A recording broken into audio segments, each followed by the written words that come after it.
Όταν λοιπόν πάνε, κάποιο πρέπει να βγάλει το πρώτο μάτι το τρίτο. Το καταλαβαίνετε. Όχι, κάτσε μπορεί να πάρει ένα. Δεν μπορεί να είναι το ακριβώ, δεν θα βάλει κανένα βαθμό.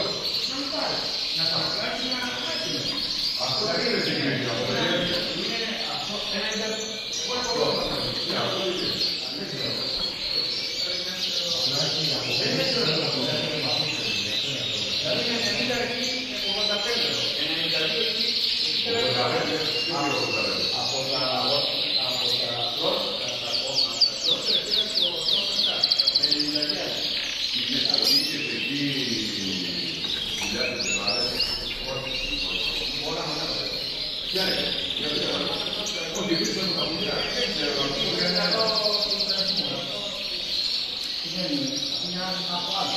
Αυτό το βλέπεις. Όταν κάνεις